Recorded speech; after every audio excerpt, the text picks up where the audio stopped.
This is the CineSnob Podcast.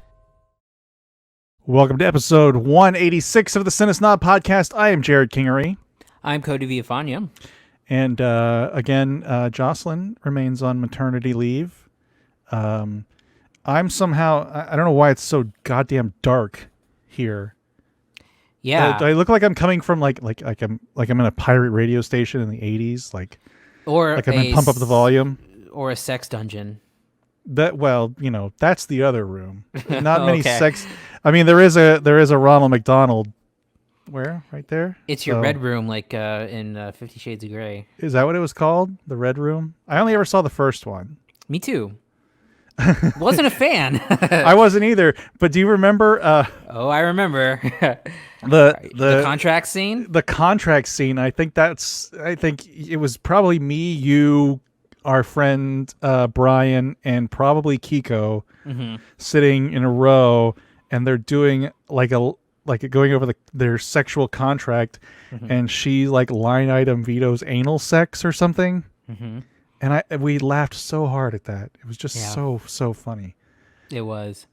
I remember that, and I was trying to think if I've seen the others, but I don't think that I bothered with those. I know I haven't seen the other two. I saw the first one, and I know for a fact I never saw. It's like 50 Shades Darker and 50 Shades Freed, I think. Something like that. If I'm not mistaken, too, they're all really long movies, I think, maybe. I don't know. I can remember seeing... 50 Shades of Grey is 2 hours, 9 minutes. Son of a bitch. 50 Shades Darker is 2 hours, 11 minutes. And 50 Shades Free is 2 hours. So it's 6 hours of whatever that is. Have you ever been in because the whole thing about those books is the phenomenon that they started as a Twilight fan fiction. Did you know this? Oh no. The writer E.L. James, I think is her name, started these stories started as Twilight fan fiction. And then she adapted them into the novel that we all know and love. But it was advertised at the time as being, and news reports were it's for horny old ladies or horny women, I guess. Yeah. And that that stuck with me. So whenever I'd see someone reading it, at work, on a break at work, I was like, ugh. Well, there's that. I've sent this to you multiple times, but my favorite thing about the last 2 seasons of The Office is a cold open they do with Phyllis reading 50 Shades of Grey. Oh. And she's basically masturbating while she's reading it at work, and it's very, very funny. That's exactly the picture that I come up with is that when I think about it. I mean, not that there's anything wrong with a woman masturbating, but I don't know how we got to this point. How did I end up saying those words? Yeah, out I know loud? how we got there. Jocelyn isn't here. That's how we got there. Yeah. She needs to come back and get us under control. I think she's liking having a baby, right? She said it was all right, except for waking up in the middle of the night. Yeah, I think it's the typical sleep or any semblance of sleep has gone. I have talked to her about movies a couple times, and it is now taking her multiple days to watch movies. Yeah, we were talking to her the other day, trying to get her to watch Borat, watch a screener of Borat, and she's like, "No, I'll just wait till it hits Amazon on Friday." Did she ever finish it? I don't know. I don't know if you talked to her. I don't know. I know she did watch On the Rocks. By the way, I gotta commend you for your party ass cup right there, your red Solo cup. Oh, thank you. You had a high school party. Yeah. Pay $5 to buy a cup. It's water. Oh, okay. Sorry. Also, your hat. We have to talk about this week. It looks like something that I'd want to wear just on its own. Yeah, there's unfortunately, so there was the hat that's this part over here is a 4, and it's the fourth Transformers movie, and I wanted that one, but this came in a box of stuff, and this is actually, just to be fair, a Michael Bay Transformers movie, so on the back it's got 7/4/2007. Oh, it's the first movie. Yeah. Oh, wow. See, I'd actually like that one. I would wear that one out. I mean, well, yeah. Well, I mean, I think the problem is that it has no distinguishing figures other than the back, that it's the movie and not just the brand. right. But yeah, I wanted the fourth Transformers movie because I don't even remember what is that the night one. No. That is the first Marky Mark one at his Age of Extinction. Oh. And that is the Romeo and Juliet law scene. Ah, yes. The 5-minute scene or something in the middle of a goddamn Transformers movie about how how in Texas or something a kid over 18 can have sex with a teenager if their relationship started when they were both under 18. Jesus fucking Christ. This is he has it printed on a card too. Yeah, and also that's famously the movie where a bunch of people die and then Mark Wahlberg ends up like taking a big chug from a Bud Light that spills into the street. And that where T.J. Miller plays one of his best friends and he gets roasted by the Decepticons. Oh yeah. And it's just his roasted husk, like frozen, and it's like a good 30-second shot of it. Like, what is happening? Like, we were supposed to care about this character. Why are we watching his grisly death? God, do you remember? Because I remember. I think we were at this movie together, if I'm not mistaken, or maybe we weren't. I don't remember. But it was which one had the Beats pill product placement? Do you remember that? I don't remember that one. Oh God, there was a whole bit of product placement that heavily featured a Beats pill. Man, I don't remember that one. Yeah, they all have run together for me. I actually, so you're wearing the first movie hat. I actually don't hate the first film. Everything else is hot garbage. You know why I have fond memories of the first film? Why is that? There was a trailer attached to it. Do you remember that? Oh, was that the Cloverfield trailer? It was the Cloverfield trailer. I can forgive it because it's old enough, and it wasn't when this shit was really nailed down, because it came out in 2007. Mm-hmm. And then Iron Man came out in 2008. And from then on, like, Marvel movies have been like nailing the right balance of this shit's ridiculous and this shit is respected by the filmmakers. Transformers never had that. No. Like, it never had that balance. It never had a filmmaker behind it until the Bumblebee movie, which I actually kind of like. It never had that person that was like, yeah, this shit's stupid, but we're going to treat it in world like it's not stupid. Well, the problem is that they've only been directed by Michael Bay. Like, he hasn't handed off the keys to that franchise to, which seemingly is, even the other franchises like hand the keys off at some point. Like, if you want to talk Marvel or DC or anything else. But even that though, like the stewards of the IP being Hasbro, like never cared enough to make it something like, because they made money. Oh no, I know, but. Like, you can still make money. The argument I have is you can still make money and not have it be a total piece of shit that is also very racist and misogynistic and all kinds of other like negative. Like I made the argument with someone once that the Fast and Furious movies are basically Transformers movies without the Transformers and without the mean-spiritedness. Like, they're just as fucking stupid and just as like over the top and filled with product placement and ridiculous turns of events. But since there's no like overt racism, overt misogyny, that people embrace those way more than they do the Transformers films. And like, I don't know anyone who's a fan of the Transformers movies, like outside of just maybe the aesthetics of what Optimus Prime looks like, or that Bumblebee is a Camaro. Like, there's, I don't know how much Transformers shit behind me right now, and I don't remember the one there was a goddamn Beats pill. Like, I don't know what that was about. Like, I don't know. Anyway, I've gotten off on a soapbox here about Transformers movies. Anything else before we get started on this show? Well, there was some news earlier this week that MGM was considering offers for Forgot about this. To sell off No Time to Die, the latest James Bond movie, and it was kind of being hinted towards the fact that there were big offers on the table, and then it came out later that MGM had kind of decided against it, and then buried in that article was some they said that Michael B. Jordan was directing Creed 3, which was in there in the article, but also.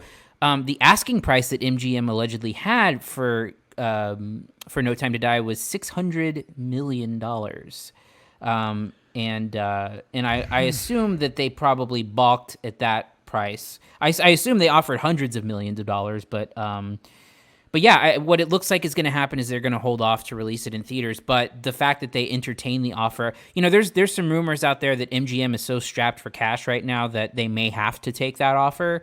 Or a offer, but interesting to see, what the implications of something like that would be. Well, I think that we were talking about this the other day, and I don't think that that's anything other than domestic, because Universal is distributing it internationally. Mm-hmm. So MGM only has the domestic market on No Time to Die, from what I understand. And yeah, I don't know another MGM movie that's in the pipeline. I mean, Creed, you mentioned Creed 3, that has to be pretty far away and not anywhere near as high profile as No Time to Die. So I don't know. Yeah, I'm checking to see what's in the pipeline right now, and not a lot, really. No Time to Die is in there. Tomb Raider 2 in March next year.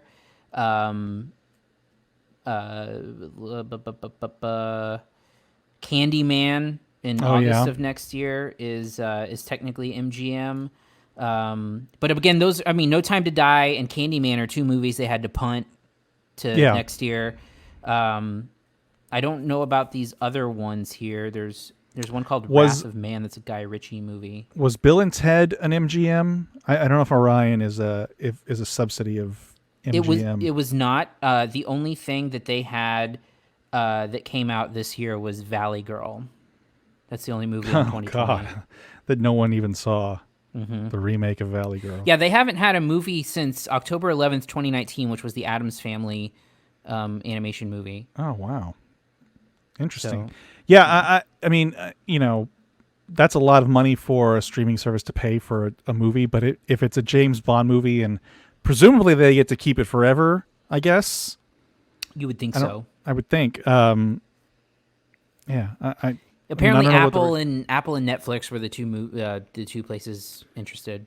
It'd be a huge win for Apple because that would definitely build their subscriber base. Because I don't know how robust that is compared to something like Netflix. Well, they haven't had the high profile. They finally have stuff coming around. Because the critical launch of Apple TV Plus was horrible. I mean, almost all of their shows were panned. It has picked up recently with Ted Lasso is a huge hit for them. But movie wise, they had the Greyhound, which I don't think anyone really cared about very much. They've got one that we're talking about today that I don't think that anyone will be running to Apple TV to subscribe for. Then that gives no indication of how I think about the movie, but it's just not really that big subscriber getter. So, right. They don't really have anything to hang their hat on in terms of how can we pull in the subscribers the way that Disney Plus does, the way that Netflix has been doing for years. And then of course, Amazon Prime people have for different reasons and get video anyway. So, yeah. Speaking of which, we do need to talk about one other thing, the final demise of our least favorite streaming service that we've talked about here. It was official this week that Quibi shut its doors. Yes. I don't know. We talked about Quibi months ago at launch. You and I did. We had a chance to review some of the content. And, I didn't really have a terrible problem with the content. The delivery was not ideal. And I think that's what killed everything for this platform. Of course, Quibi stood for Quick Bites, and it was meant to be consumed on the go. Yes. In which it launched at the start of this pandemic, so no one was on the go. Right. And you could only, at the time of launch, you could only watch on your phone. And we could even only screen the stuff on our phone. So then later, I think this past week, they actually just, like, right before they announced they were shutting down, they released an Apple TV app. But yeah, so this is something that's dying, that had been dying a slow death, and finally did die this week after only 6 months of being around. Look, there's a couple things about this story that are crazy. One, the cost. Yeah. They raised $1.8 billion for Quibi with investors, which is insane. Yeah. Two, the fact that they couldn't even sell off the content. They tried to unload the content to other, because I mean they own the content, I believe. They own they own only some of it. Some of it is just produced. So that's the weird part to me, is that they don't own, like, I'm sure they own like the Chrissy Teigen Judge show or something, but they don't own Reno 911. Yeah. They don't own the Punk'd, obviously. Yeah, so they tried to sell off the content, couldn't find any buyers, so that tells you the level of content. And three, the crazy thing is they had every chance to try to pivot, and it was ultimately the stubbornness and this sort of attachment to the idea of it that they refused to budge on that killed them. I mean, the fact that it took this long to be able to watch their content on anything other than a cell phone, killed them. I mean, it just killed any chance they would have had. I mean, look, once there's a pandemic and the whole thesis behind why you think this works can't happen, you got to pivot. If you don't pivot, you're dead. Right. Yeah. No, I mean, it's it was one of those things that, you know, you could see it coming a mile away. Oh yeah. That it was going to be difficult to deliver, because first of all, you're asking people to subscribe to content, and you can only watch it on your phone. You know, I don't know that model has been viable for, you know, since, what was this? Do you remember, like, when Verizon used to do that on old cell phones? Mm-hmm. Yep. Like, you could watch like a baseball game or some shit, like, and it was part of a subscription.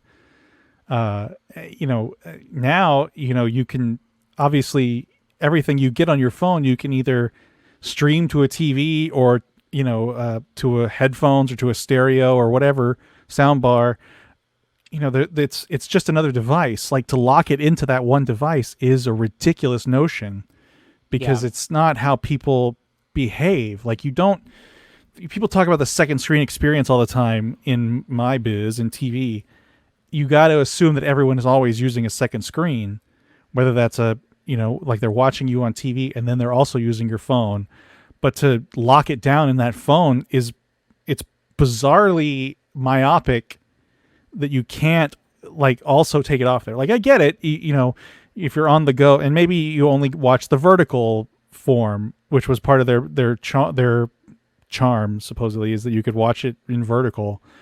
And to lock that down, to lock just that down on the phone, maybe so. But then hey, I want to watch fucking Judge Chrissy Teigen or whatever on my TV, let me, God damn it. Like, I don't want to watch it on my fucking phone if I'm sitting at home. Well, at that point, like, what's more important to you? Is the content more important or the consumption method? And by, you know, prioritizing consumption method, the content became, you know, secondary, and the content was bad. I mean, you may not think it was, you know, awful, but everything that I watched, for the most part, was either fine or bad. Yeah, I mean, there was nothing on it that stood out to me. The Will Arnett show, I don't even remember what it was called. Oh yeah. Like the kind of fake fact thing. It's fine. Like, it was fine. But, like, why isn't this on YouTube for free? You know, like, hosted by no one. You know, you're paying Will Arnett.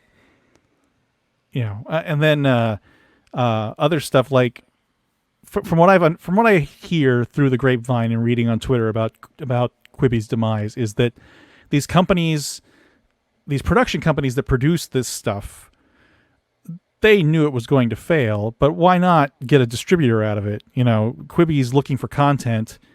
So there were people I've read that like they purposely, knew that this was going to bomb, but it was a platform for them. Yeah. So they purposely, cut this into, the stupid 10-minute chunks or whatever, but then they had other edits already ready for when this bombed, and they could just crank out a movie, Yeah. The one thing I'm disappointed that we won't get is the Spielberg series. I forgot about that one. Yeah, it was supposed to be called Spielberg After Dark, and I believe the stuff was going to be written by Spielberg, and basically it was going to be horror content that you could only watch on Quibi after the sun had gone down in your area. Right. Which would have been cool. I mean, that's a cool idea. Even if you have an Apple TV app and it's still not accessible until it's dark outside, that's still a cool concept, and that's done for at this point. I guess. Yeah. I mean, so I haven't really paid attention after hearing that they're shutting down. Like, I assume it's still active right now, right? I believe so. Yeah. Because I remember getting press releases for like the second season of whatever Kevin Hart's ridiculous thing was. What was Kevin Hart's thing that Die Hard? Yeah, like there's a second season of that coming. Like there was a story that you and I don't know if you shared with me or I shared it with you a few months ago about sort of the issues Quibi was having. First of all, like the kind of leadership at the top with Jeffrey Katzenberg being the kind of guy who gets his emails printed out for him, which sounds like a ridiculous notion.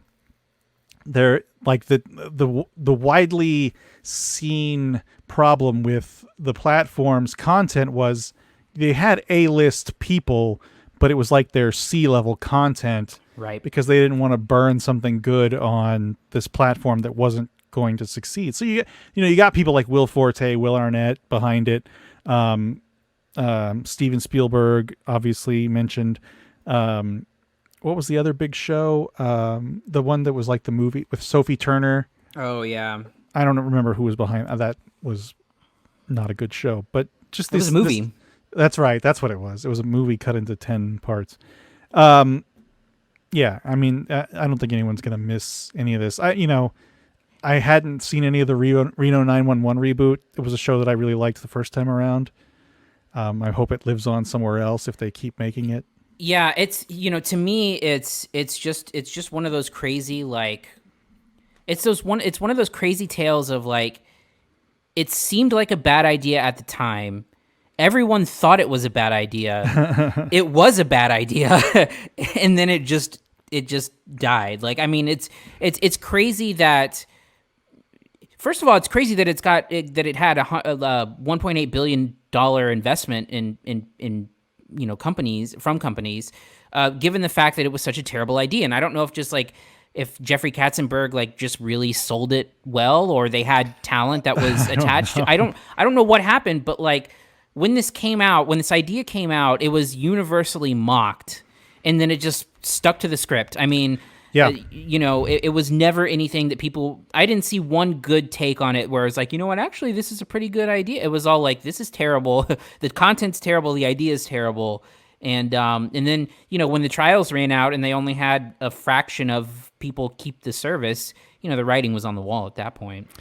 Yeah. I mean, you launched during a pandemic when no one's commuting, and that's your entire draw. I mean, that was a tough sell even before the pandemic, to get people to pay to watch this short form content that you can only watch on a phone. I mean, it's such a stupid idea, and it didn't pay off at all. So, rest in peace, Quibi. And plus they had weird, there was someone who was had a Twitter account that was criticizing them. Do you remember this? And they sent them a cease and desist letter. Oh yeah. Yeah. Someone had I think oh man, I don't remember. I don't want to misquote it, but was it a podcast or was it a Twitter? Yeah, that was it. So there was a podcast that was dedicated. They weren't even criticizing it. That's right. It was a podcast that was going to cover Quibi shows and material. And I think they used the name Quibi in the name of their podcast or something like that, and they got a cease and desist for giving them free publicity.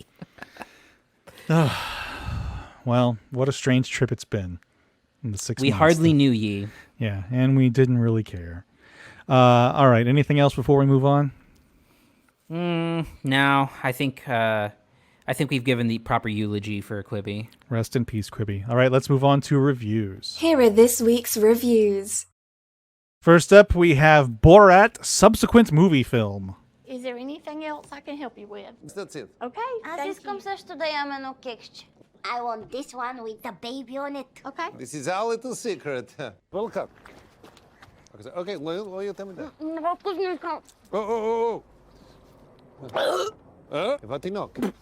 Gaat er baby toe. מה קרה? צריכים ללכת לדוקטור. I have a baby inside me, and I want to take it out of me. Right. She want it out now, please. Right. Can you take it out? No, we cannot. What you say, take it out. Yes. You end that life. That life will die. Right, it already dead. It's not living. No. It is a living, breathing life that God has created. I don't think he's breathing. We can show you that it's breathing. I feel bad because I was the one who put the baby in her. You don't need to feel bad. I was just trying to give my daughter pleasure, and next thing I know, there's a baby inside her. You keep calling her your daughter. Yes. Okay. Is he your father? Yes? This is Yes. your daughter. Yes. Okay.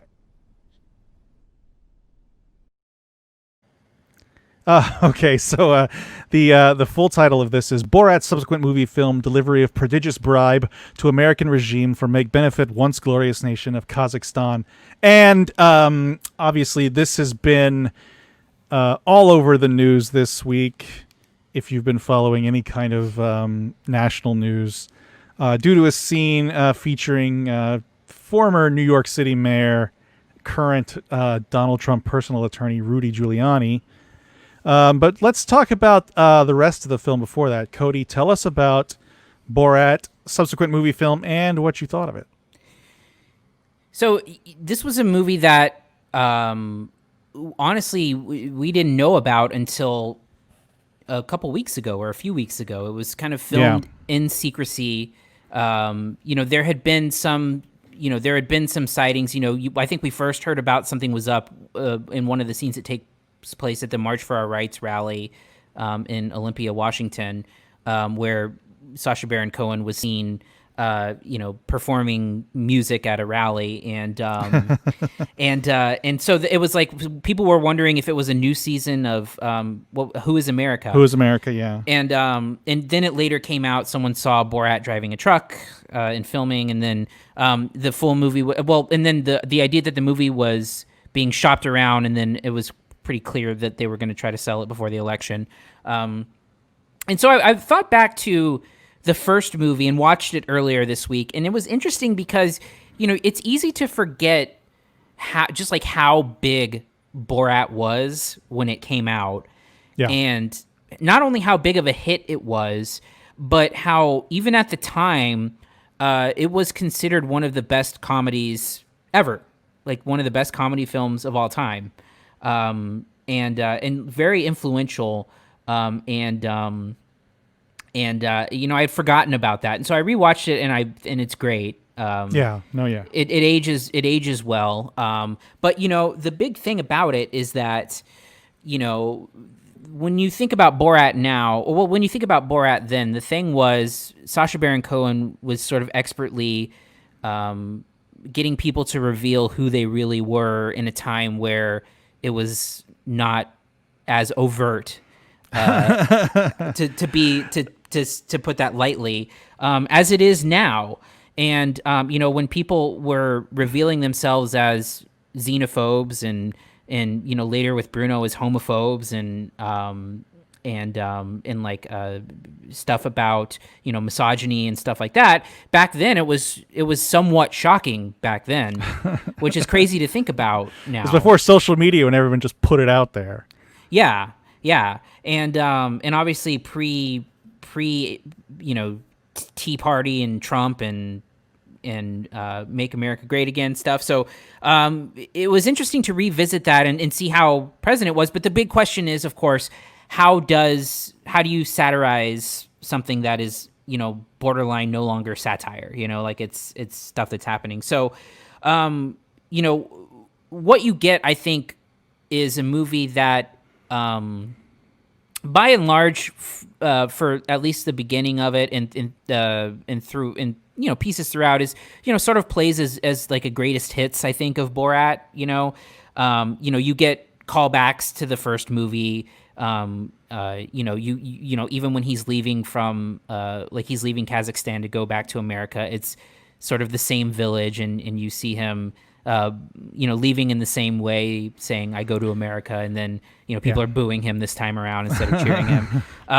So basically, the story is that Borat's first movie was a big success, but made him hated in Kazakhstan, and so basically they send him off to try to go back to America, where he's popular, to bribe the administration to try to get into their inner circle. Yes. And so first the bribe is a monkey that is also a porn star, and then that changes over time to be his daughter. And what the movie really is at its core is a father-daughter relationship. And similar. I don't know that that's true, but okay. I mean, I'll let you go with it. No, I think if you're talking about the narrative piece at its core, it's a father-daughter relationship. I mean, there are obviously it is, but that's the thing though, is that it is a little bit confusing because, like a lot of these movies that have hidden camera pranks in them, that also weave in a narrative, the balance is almost never right. And I think that, you see this with Impractical Jokers movie or, like Bad Grandpa, stuff like that, where like the narrative piece kind of makes the movie a little bit flabby sometimes, and isn't well conceived and well thought out. And I think this movie suffers from the flabbiness of a movie that is like that a little bit. I think it's at its best when it is responding to the Donald Trump presidency. There's a lot of great one-liners in there that really push forward, the character of Borat. But there's also like a lot of really funny non sequitur stuff. Like there's a great scene where he goes to buy a cell phone for the first time. It's like it's like a quick funny scene. There's a scene where he has a conversation via fax machine that's just painstakingly long. Yes.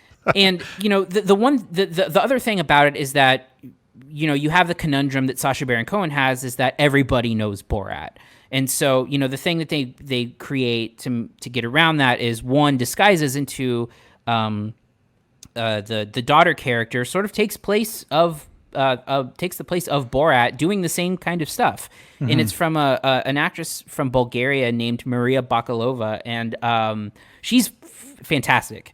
Yeah. And not only is she fantastic in the movie, but like there's like small subtle stuff that you kind of don't think about, how she's doing like this prank stuff like as good as Sacha Baron Cohen does the prank stuff. Yeah. Never breaking character, not laughing during any of the scenes that are ridiculous, extremely convincing, and so she sort of takes the place of him doing like funny interviews. Like there's a great interview that she has with like someone who is teaching her how to be a sugar baby. Yeah. And it's just a great scene of her just kind of doing that whole thing.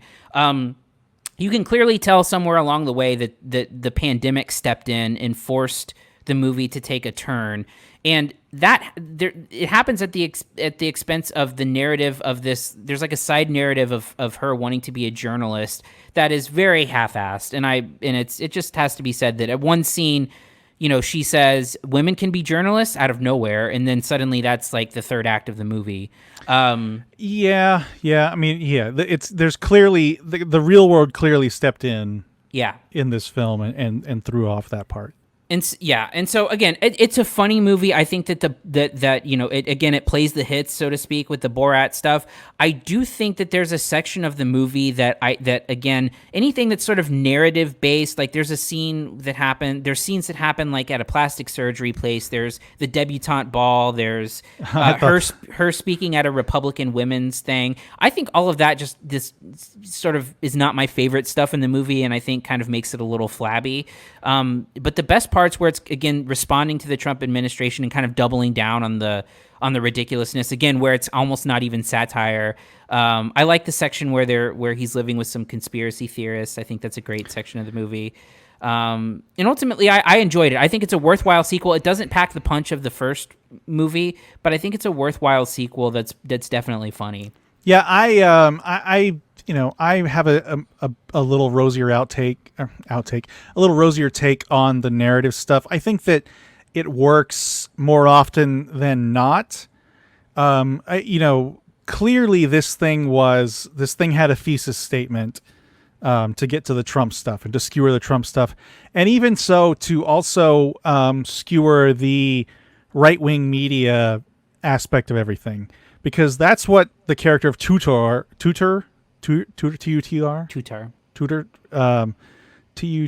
Yeah. Anyway, that's what her character ends up being. Like, if you've seen the Rudy Giuliani stuff floating around, you've seen that she turns into the blonde sort of Fox News style journalist, so to speak, and the transformation into that is hinted at like in two separate scenes, but you don't see anything in between that.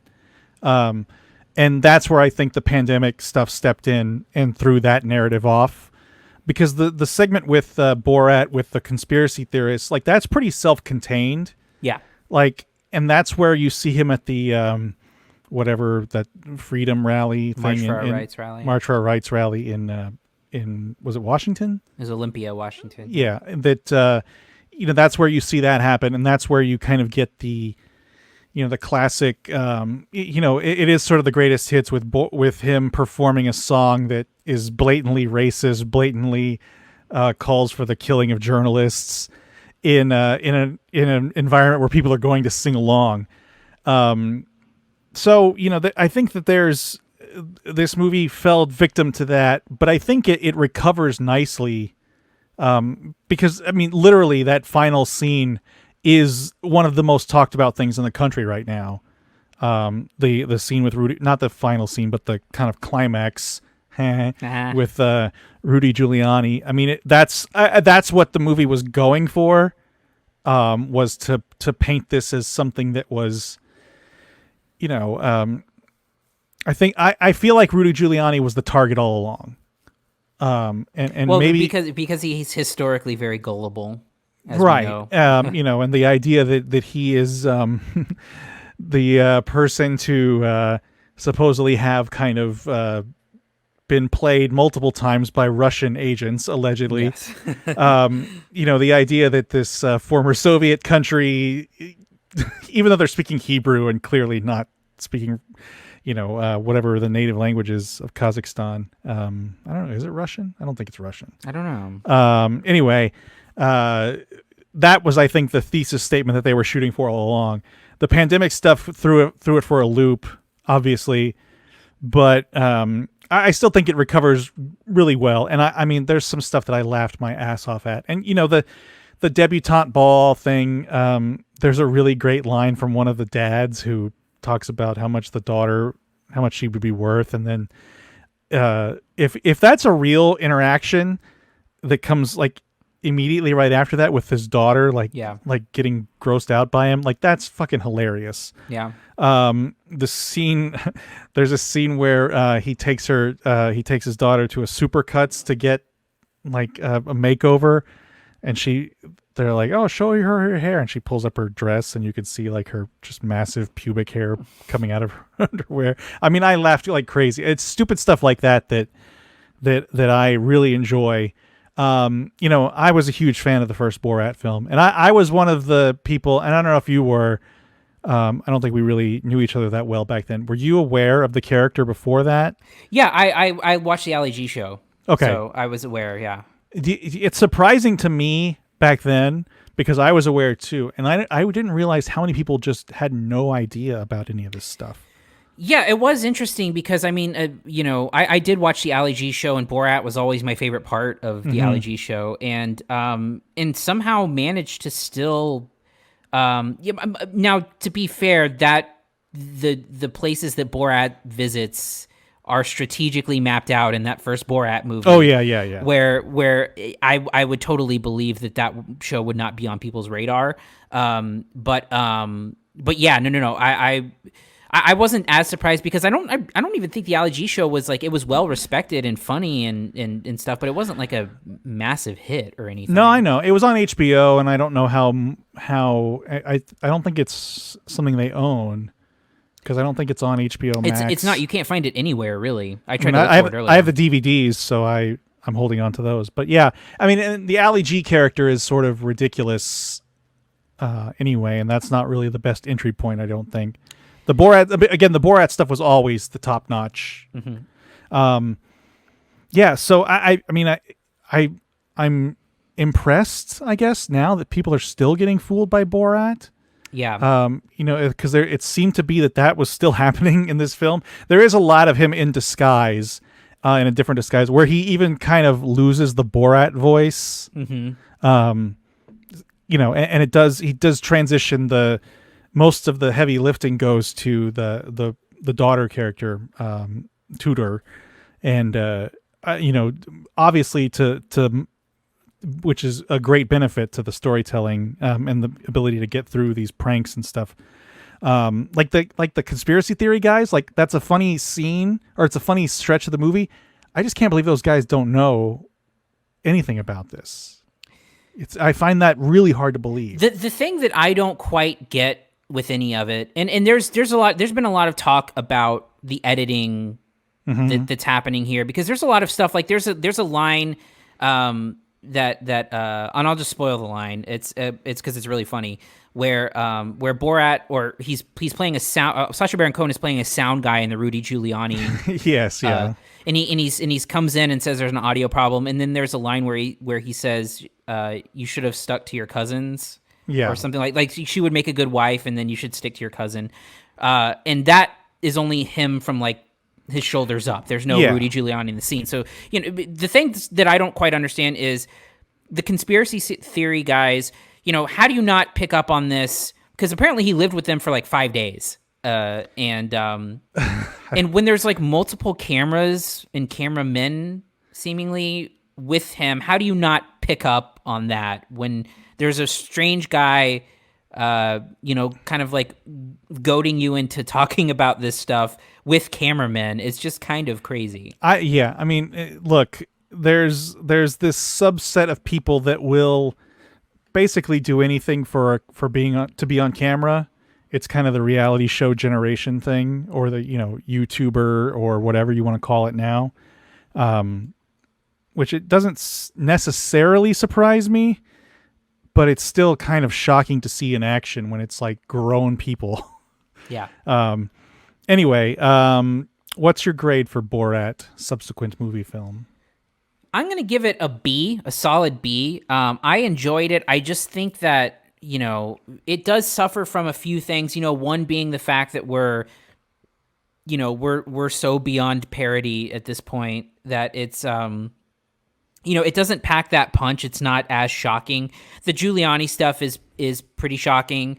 And it makes sense that people are talking about it.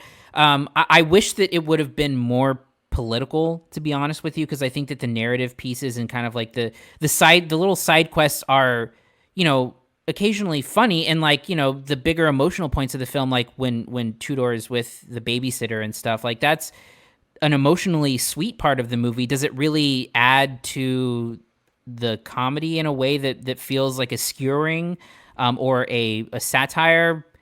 A little bit, but to me, not as satisfying as some of the other stuff. So I give it a B, and I think really, hats off to, again, Maria Bakalova for being such a good sport and really kind of nailing the Sacha Baron Cohen idea of really, kind of luring people in to kind of reveal their most inner thoughts. You know, that's what he's best at. He does it great here, and she's a great auxiliary for that. Also crazy that she's like 24 years old, so she would have been like 10 years old when this first Borat film came out. So it's not like she's been training for this.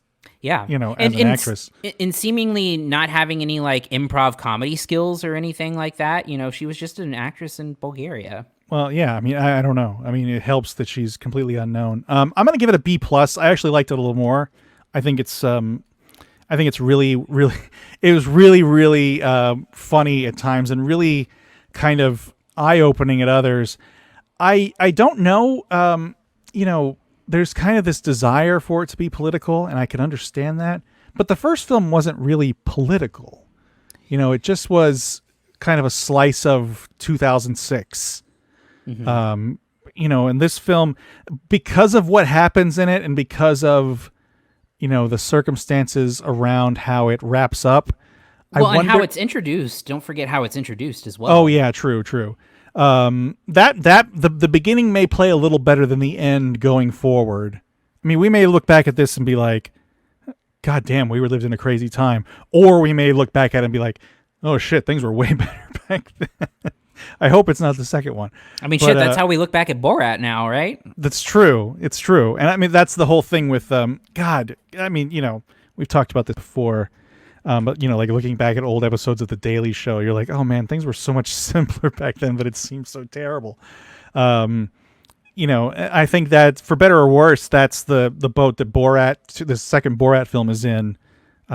But I think right now it's probably one of the best films for its time right now to sort of skewer it. Like when there's not really, there's not a collective Jon Stewart anymore to sort of skewer this and put it in a funny perspective and also an outrageous perspective.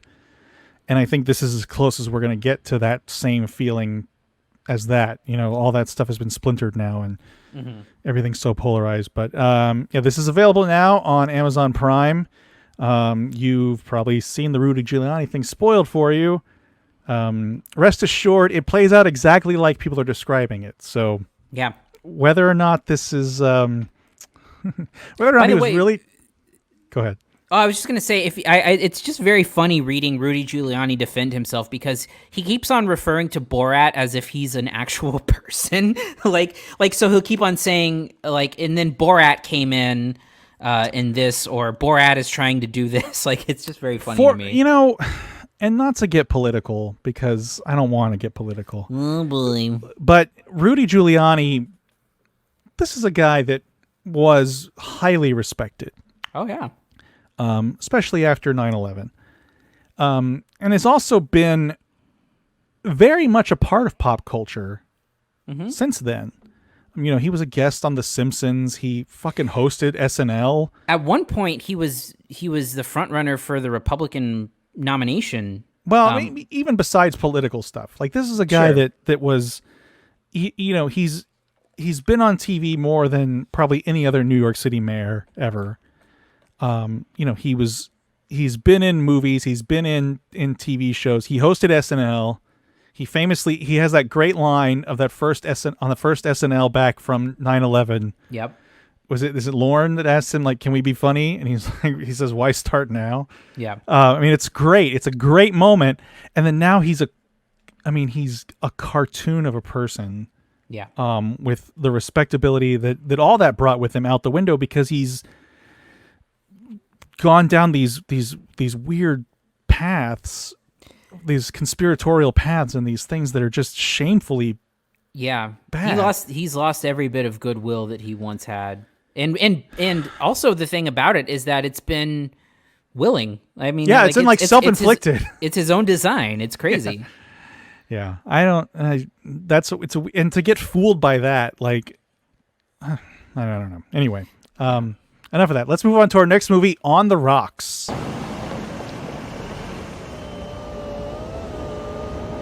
Hi, Dad. Hey, kiddo. Oh my gosh, do you look beautiful. Cliff, how's your mom's hip? Good, thanks. Good. He thinks you're my girlfriend. Grace. Been busy? Yeah, Dean's traveling with clients all the time, and I'm just the buzzkill waiting to schedule things. I'm so stuck. So Dean's going away a lot, huh? On business trips? Dad, Raise your hand if that sounds fishy. he's not like you. He's a good guy, a great dad. Sure, it's nature. Males are forced to fight, to dominate, and to impregnate all females. Maybe he's just not interested in me anymore. Impossible. A woman's at her most beautiful between the ages of 35 and 39. Great, so I have many months left. Felix, you're back in town. Been busy? Yeah, got a lot going on. Do you? He should be worshiping the ground you walk on. And if he's doing something dishonorable, you need to know. What if Dean's just busy? I'm in a rut. That's it. I think we should follow him. What? I think you better see him in action. This is your idea of incognito?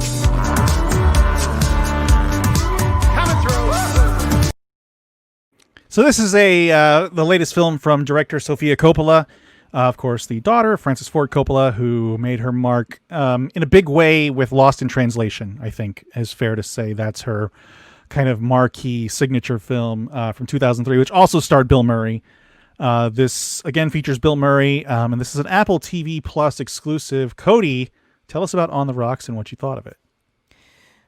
Sure. So the plot is relatively simple for On the Rocks, which is basically the main character is played by Rashida Jones, and essentially her husband is working quite a bit and in working long hours and taking a lot of business trips, and she starts to suspect him of cheating, and then she basically starts to investigate that a little bit further with the help of her charmingly misogynistic father, played by Bill Murray.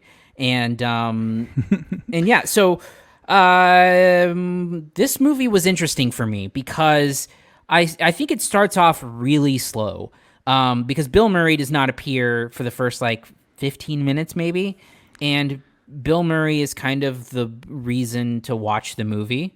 And it's only an hour and a half long too, so it's him not appearing that quickly is kind of a big chunk of it. It is. And the strange thing about Bill Murray is that, Bill Murray's pretty much always great, but he seems to be in a Wes Anderson movie for most of this when it's a Sofia Coppola movie. If you know what I mean by that. I get what you're saying. I feel like it's more of just it's kind of off the shelf Bill Murray, right? At this point. It is, yeah.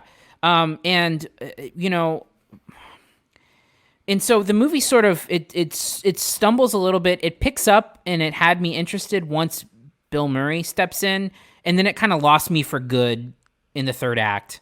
And so really I think there's a few main problems. One is that, and maybe this is just a me thing, but I find Sofia Coppola's movies to be hard to crack. I find them a little bit impenetrable, and I think the main reason is that her movies, by and large, focus on really socially elite or wealthy people having wealthy people issues. And this is how the movie seems. And I think that it really cuts into the relatability of anything that's happening. You'll see there's big scenes of Bill Murray and Rashida Jones, having really expensive meals, and then, they're staking out her husband and they're eating caviar in a car in a really expensive convertible, foreign sports car, whatever the fuck that thing is. When they want to investigate him any further, he's like, oh, I think I have a person who is in the building next door, and then they show up the next day and they're in this really nice resort in Mexico. It's just, it's hard to relate to, and the issues I don't think cut through all levels of class, and I just find it hard to relate to. The second part is I think the movie's just sort of lazily written. I think that it goes in this particular cycle. So it goes, Rashida Jones questions whether her husband is cheating. Played by Shawn Wayans, by the way, yeah, which is Marlon Wayans. Marlon Wayans. I'm sorry, I was saying Marlon Wayans in my head, and I said Shawn. Yeah. So she starts wondering how things are because her husband isn't there. She goes to dinner and or drinks with her father. she asks her father if monogamy is possible, and then her father gives a misogynistic monologue, and then you repeat that like 4 or 5 times, and that's the whole movie. The movie never goes beyond that. The movie never goes beyond questioning monogamy, him saying something that's, you know, borderline or overtly misogynistic, and I just don't think that thematically it connects with anything. I don't think it's a bad movie. I think it's certainly watchable, and even off the shelf Bill Murray, as you said, is enjoyable at times. I just think it's just a late kind of a lazy movie. Yeah, you know, I feel like you mentioned that he's like in a Wes Anderson movie, and I think that the movie is kind of going for some of that kind of Wes Anderson whimsy at times. Because I think that, like you mentioned, the idea that they're in this old sports car, and they're eating caviar, and it's in like a caviar kit or something. Yeah. And the sports car is kind of a piece of shit. Like, it keeps breaking down. And I feel like that's supposed to be like that's the comedy it was aiming for with Bill Murray, like making him this ridiculous sort of, character. But I don't think it ever goes all in on that. I don't think I think it abandons that pretty quickly, because he's a rich, like, art gallery owner or something. Art dealer. Yeah. And then but then the idea that he's eating caviar in the car that's like breaking down, like, it doesn't make any sense for the character. Like, that scene seems to exist on its own, and it seems to be in a different sort of movie. Like, if this movie had if Rashida Jones is playing the straight man character, and to Bill Murray's sort of unhinged weirdo of a father who, was perpetuating these schemes that they do, that I feel like that's what that section of the movie was going for, and it doesn't really feel like that plays out anywhere else. Because it's, it ends with like you said, it ramps up to them going to Mexico to stalk her husband to see if he's cheating on her, but it just never feels significantly challenged at all. Like, it doesn't feel like there's any kind of decisions that need to be made. It just happens. It doesn't feel like there's any weight to the decisions. I don't know. Look, I'm not the biggest Sofia Coppola fan either. I think Lost in Translation is great because it's informed by her own life. It's supposed to be based on her and Spike Jonze, right? And Cameron Diaz, I think, is the Anna Faris character, so to speak. Anyway, that movie hits because it's such a personal little slice. This, I feel like, is just sort of a broad comedy about rich people that doesn't really have a point at the end of it. Yeah, and I saw a lot of people refer to it as like a screwball comedy, which I don't get. It's not even that. I don't think that. I not only don't think that that's accurate, I don't think that it's comedic enough to be classified as that. Like that car scene is supposed to be like the big, I think, comedic moment of the film, and it's not funny. Like it's I guess that's subjective, right? But yeah, and I don't think that it has. And I think the ending of the movie is fairly telegraphed as well.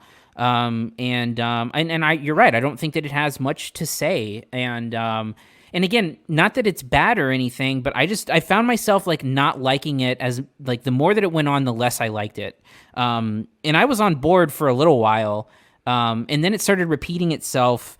And I just kind of thought it was kind of lackluster after that. How many movies can we possibly watch with an establishing shot of a New York skyline and a tinkling piano in the soundtrack? And for it, like at this point, it's such a trope. Well, it's New York City's often a character in a movie, Jared. Oh, Jesus fucking Christ! All right, what's your grade for On the Rocks? You know what? Like I said, I thought it gets off to a slow start. I was on board, and then it lost me for good. So I give it a C+. Yeah, I'm gonna give it a C+ too. I just think it's missing something that I think it tried to shoot for, and then it just sort of left on the cutting room floor. Not on cutting room floor, but like left on the drafting table. Like, I don't think it was ever really fleshed out. All right, this is available on Apple TV Plus right now. Let's move on to our next movie, Totally Under Control.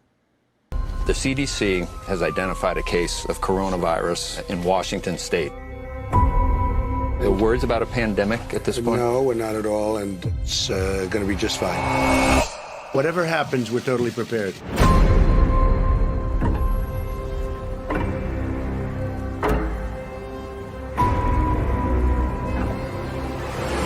We, the scientists, knew what to do for the pandemic response. The plan was in front of us, but leadership would not do it. It is time to lay our careers on the line and push back. It's clear the United States did not perform to the best of its ability with the coronavirus. What went wrong for us? The truth is that political leaders caused avoidable death and destruction. The scientists sounded the alarm every day. The U.S. government was doing nothing. One day it's like a miracle. It will disappear. It'll be wonderful. It'll be a gift from heaven. It's complete. He has no idea what he's talking about. This could also be called No Shit, the movie. But this is a documentary about the very times we are in, Cody.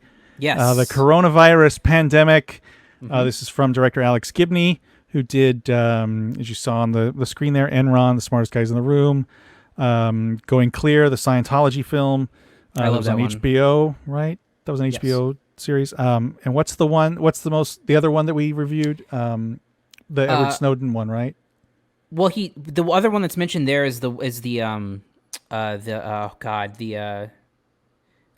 Elizabeth Holmes documentary. Oh yes, yeah. I'm sorry. Anyway, this is so they say filmed in secret. I don't know why it would have to be a secret because it's just the news, but it's probably one of the most up-to-date films we've ever covered, and that includes Borat from earlier this episode. Cody, tell us about Totally Under Control and what you thought of it and how mad it made you. Well, it made me mad because it is the latest perpetuation of a liberal hoax. So, oh God, I'm kidding. The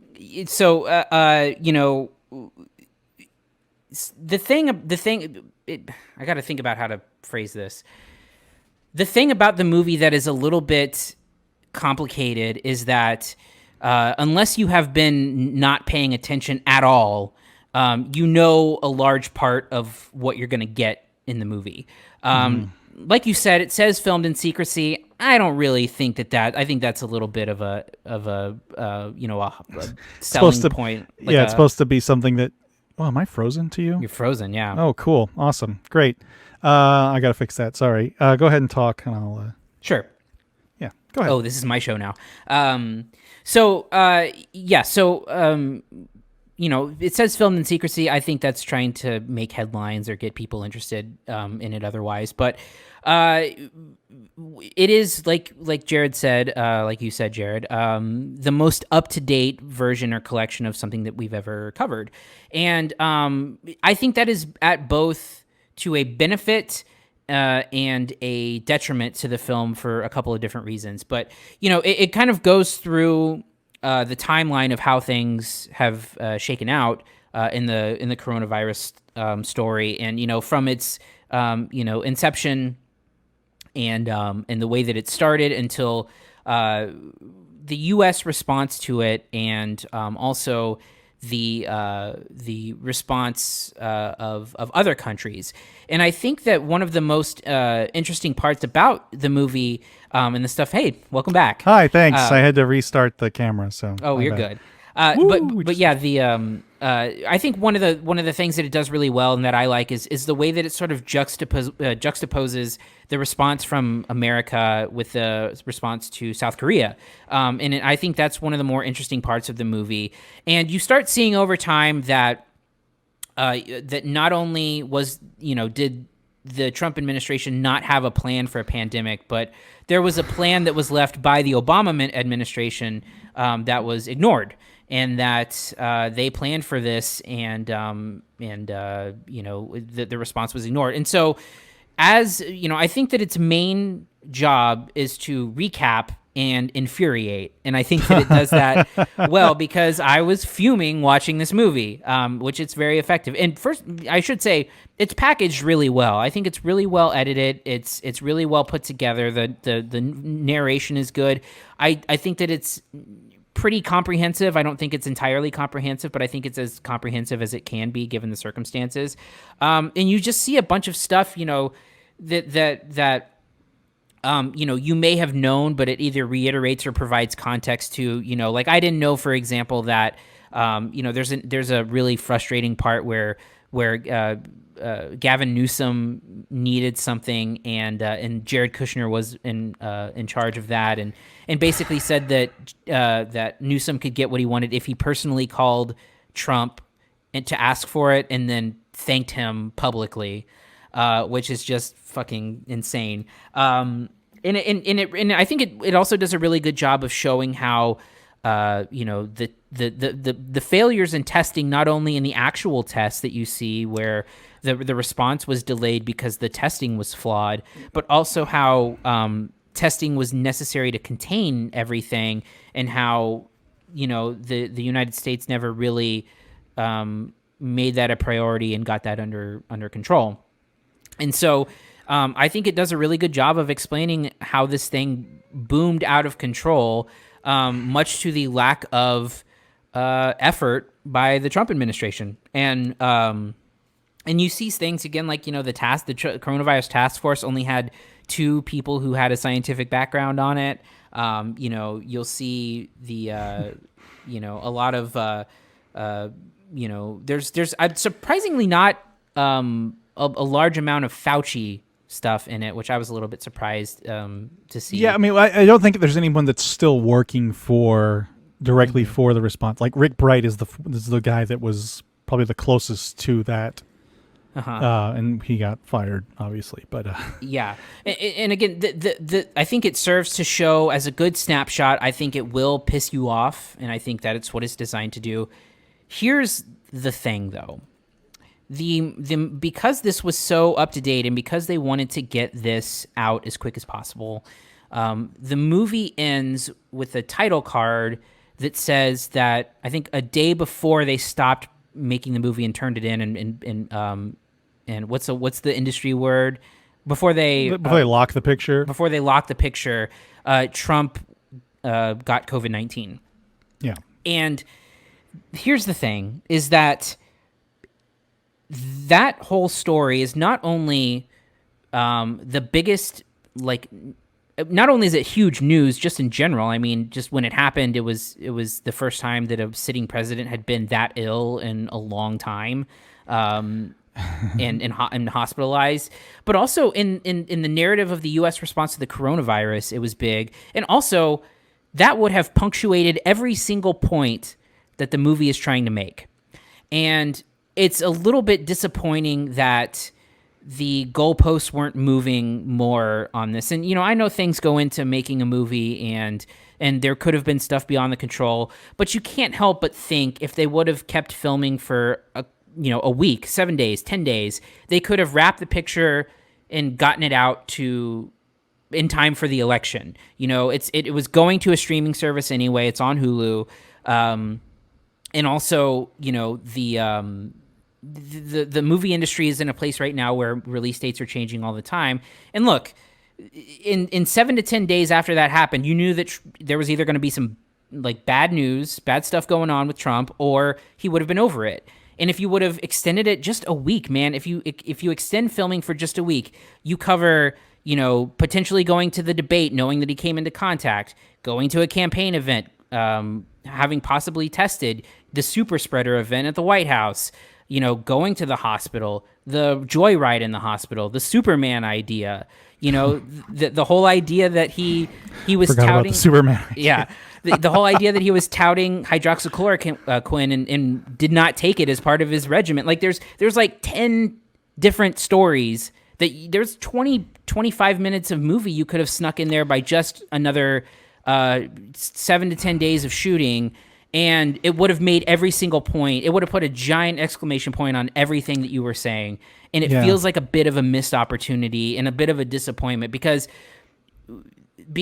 it also limits the impact that the movie's going to have. It's only ever going to be a slice of time, because if you go back, let's say we look at this movie 2 years from now and the coronavirus is hopefully all behind us, it's going to stop at that point, and that's not the end of the story. And so it does feel a little bit weird that this movie is coming out and it's relatively incomplete because the story itself is incomplete, but it doesn't cover arguably the most insane turn of the whole thing. So it feels a little incomplete to me, even though it's well packaged and well done. I'm on the same page with you on that a little bit. I feel like that's something, because we talked about this when the trailer dropped, that this was something that was going to have to change at least some aspect of the film. I don't know that it doesn't, if they didn't want to keep shooting and they had, kind of locked what they wanted in the film, I get it. I think though they always sort of knew this was going to be released incomplete to a point, Sure. Because you can't, a big part of this is obviously the election. And I don't think the movie even really touches on that. No. There's a little bit at the beginning about campaign rallies and things like that. What am I trying to say? What am I trying to say in a way that I can say it without coming across a certain particular way? The idea that the continuation of the current administration would somehow be a detriment to the coronavirus, which I think is not an unpopular opinion. Let's just say that. I don't think that there's anyone who thinks that this went well. Oh, I mean, you can look at polls that there's questions that say, who do you trust more handling the pandemic? No, I know. What I'm trying to say is, though, there's a sense that this movie could, frankly, and the narrative of the film in the world in general could continue very far into the future should there be certain outcomes from the election.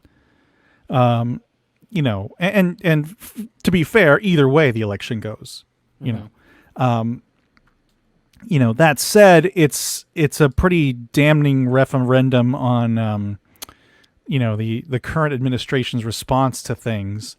And, that the way it played out is kind of putting a button on everything everyone's sort of suspected in general about the administration, the sort of, less than competent behavior, less than competent staffing, and overall sort of, paying for play, so to speak. It's ultimately amazingly frustrating, even if you've been paying attention like I have, and I've been on top of all this. Obviously, there's stuff I didn't know. There's revelations about the sort of pandemic response team that was staffed by volunteers, forced to sign NDAs, which is nuts. I can imagine it seems like every election season, there's something that is kind of meant to but to convince people otherwise. When there's a major sort of, Dinesh D'Souza releases one every election season that's always a blowjob for, hyper conservative Trump card, whatever it is. Then there's something like this that is well researched, and I don't think it's a stretch to say this movie has an agenda, but that the agenda is so rooted in just empirical fact. Yeah, is one of the more striking things about it, because there are these things that you get these political films like this that indict an administration, indict a politician for the perceived crimes or perceived perceived inactions they committed. And this one's kind of all on the books anyway. So it's a little bit of a different situation. And I frankly, I don't think anyone's mind is going to be changed by this that's not already leaning one way or the other. Yeah. It's just an infuriating watch because it's so South Korea. And you look at South Korea, it's got like a quarter of the population size, but it's a highly advanced, not advanced. I don't want to say advanced like they're, it's a very comparable society. It's a very highly westernized society. There's probably, nothing separating South Korea culturally from us other than language, and just the way they trace that out, the way they determine that's like karaoke, which is a popular South Korean hobby, was dangerous for spreading. Just the way it all plays out in a country that's an analog for the United States, and the way it's handled, the way it's taken care of there, and it's maddening. It's maddeningly terrible as to what has happened here. And I don't know any other way to describe it other than it's terrible. And I guess maybe someday there'll be a longer edit of this movie when we finally kind of figure out, what happens. But as for now, it does feel a little tiny bit incomplete, but I don't know that it's entirely the movie's fault. Anyway, what is your grade for Totally Under Control? I give it a B. I think it's really well packaged, well executed. I think again, it is a little bit low on revelations for anyone who's been paying attention. I mean, look, it's a documentary on the biggest story of the year, the biggest story in recent memory. A story that's quite honestly affecting everyone's life. So they, you sort of have to make it your business to be informed about it. So I just think that it's a little bit low on revelations. And like I said, a little bit incomplete. I would have really liked to have seen them punctuate the film with again, even 7 to 10 days more of coverage. You could have covered 10 major stories that would have solidified it. So I give it a B. Yeah, I'm going to give it a B also. I think that it's really well made, really well done. I think they're, certainly as someone not in the business like I am, they're going to be learning stuff. And I think that that's kind of the biggest thing you can hope for from a film like this is that, and frankly, it's surprisingly objective from what I took away from it. Like there's not a lot of opinion in it. No, it's a lot of fact. Which is kind of refreshing in these things because usually they can be kind of you can pick the slant, and I think this one does have a for sure kind of slant, but it's again it's all based in things that are actually happening. This is available on Hulu right now. Is it in theaters? I know it's a neon release. It opened in theaters, I think, a couple days early, and then now it's on Hulu. Yeah. All right, let's move on to our last movie, Synchronic.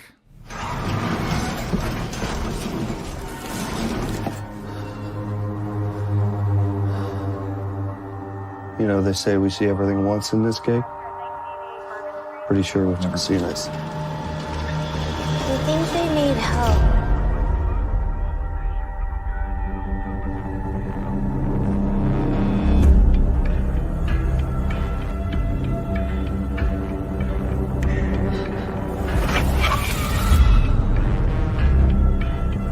You all right? I'm fine. The bad news is it's inoperable and never start you on radiation immediately. What's going on with you?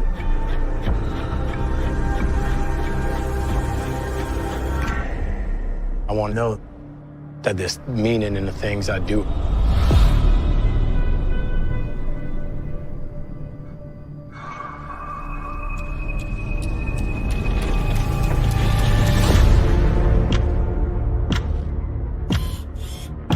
If you're watching this, I'm probably trying to convince you of something pretty unbelievable, or I'm dead. Can we do anything to get her back? But the next dose could kill you. There are things that are far worse than death. So this is a film from Justin Benson and Aaron Moorhead, who directed a film we covered here called Spring that you actually really like, Cody. Yeah, I didn't that get to was a. What's that? Go ahead. I was just gonna say it was a top 5, I think, movie for me that year. Spring was. Yeah. I didn't get to see Synchronic, but you did, Cody. Tell us what you thought of Synchronic. So I'm a big fan of Spring. They had a third movie called The Endless. Their first one, Spring was their second movie, and The Endless was pretty good too. And this is a movie like the first movie that they've had with like a cast that was of big name people. It has Anthony Mackie and Jamie Dornan in it. And speaking of 50 Shades of Grey, and it's a look. I'm going to tell you the plot of the movie, and I'd want to see your eye roll when I tell you the plot. And this is part of the movie. Is that so? Basically, it's about there's this synthetic drug that's created that's supposed to be a synthetic DMT drug that affects the pineal gland of adolescents, mostly because adolescents don't have their pineal gland calcified, and so because of that, they basically what the drug does is it allows them to travel through time. So Jamie Dornan and Anthony Mackie play paramedics who keep on finding like younger people who are, going through terrible things, and they keep on finding these empty things of Synchronic, which is the name of the drug. So Anthony Mackie he's having like headaches and stuff. He's abusing drugs, and he finds out that he has cancer. He has a brain tumor, and the brain tumor is affecting his pineal gland. And funny enough, his pineal gland has not been calcified. So, as luck would have it, he's able to. Jamie Dornan has a teenage daughter who takes the drug and is trapped in the past, and now he's the only one who can go get her because his pineal gland, the Synchronic. So basically, if an adult takes Synchronic, nothing will happen because their pineal gland is calcified. So, what is the pineal gland for? I mean, I've heard the term. I don't know the hemispheres of the brain. The pineal gland is it's known as the third eye. Oh God. Okay. The main function is to. It says the main function is to receive information about the state of the light-dark cycle from the environment and convey this information to produce and secrete the hormone melatonin. So it's sleep based. Okay. Yeah. So so that's the plot of the movie, which is why I wanted you to watch it, because I feel like you would have not enjoyed that piece of the complicatedness. Probably not. And that's the thing. It's a plot of convenience, and it tries to do so much. And look, it's a disappointment from Benson and Moorhead, because I think that they're better than this movie is. And look, if you go along with the ride and follow along with it, it's getting good reviews. I mean, it's certified fresh. It's in the 80s on Rotten Tomatoes. It just wasn't for me. I think that it tries to do way too much. I mean, it tries to be a movie about the kidnapping, and then it's about the cancer, and then it's about the thesis of the movie is that the present is a miracle, and it just never comes together. What? Hold on, wait, what? The present is a miracle. What does that mean? That is a line from the movie. when Anthony Mackie's character figures out that he's been trying to relive his past, and that he thinks he's about to die, thinking about the future, he's thinking about how the present is a miracle. And then, it has to do, there's the kidnapping storyline. There's the fact that Anthony Mackie is taking a lot of drugs. There's some grief stuff that's involved. Like, it is just a lot going on. And I think that as ambitious as it is, I don't think that the payoff works. And I think it's a lot of mumbo jumbo that takes place, where it's just like nothing quite connects in the way that it should. And this is the exact movie that I can guarantee you, if you watched it, you would have told me or said out loud on the show that it is up its own ass. Because I think that that's an unfortunate I wouldn't say it's up its own ass. That's using your verbiage. But that's thank you. I appreciate you ascribing that to me because sounds like something I would say. It's something you have said on multiple I'm sure I have. So yeah, I don't think it ever comes together in a way that's really satisfying. And like I said, I think it's a plot of look, the idea that there's a synthetic drug going around killing young people that affects the same exact spot that he gets cancer and a tumor in is just, let's face it, it's a little ridiculous. Well, isn't that the plot sort of the, what the fuck was that Netflix movie we watched a few weeks ago? Oh, Project Power. Yeah. Yeah. Wasn't that sort of the same thing? Like it unleashed your inner, it unleashed Jamie Foxx's inner fiddler crab or whatever the fuck it was. It was Pistol Shrimp. Pistol Shrimp, that's what it was. Yeah. Yeah. And I hate that I didn't like it because I like these guys as filmmakers, but this one did not work for me at all. What's your grade for Synchronic? I give it a C.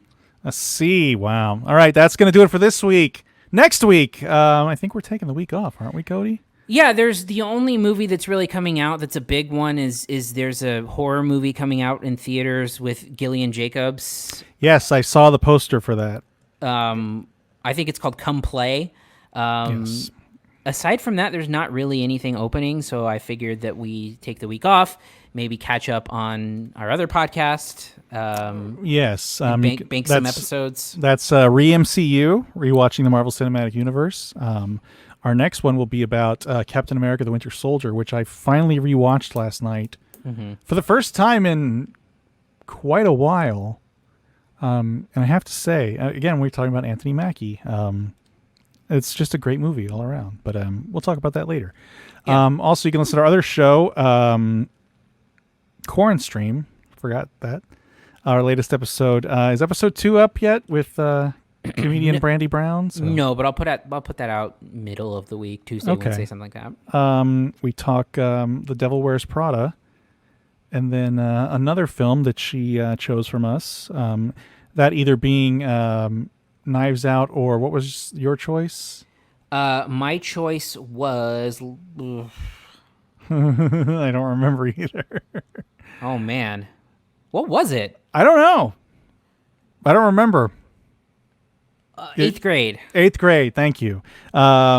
Anyway, also, if you want to reach us, you can email us at podcast@cinesnob.net. Find us on Twitter @CineSnob.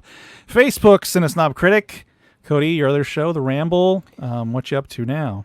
Rambles Tuesday, Wednesday, Friday. Ramble Radio is Tuesdays and Fridays. Regular Rambles Wednesdays. Good Willow Hunting is on Thursdays. This week we'll be covering Tango and Cash. And then the next 2 weeks will be The Exorcist and The Exorcist 3.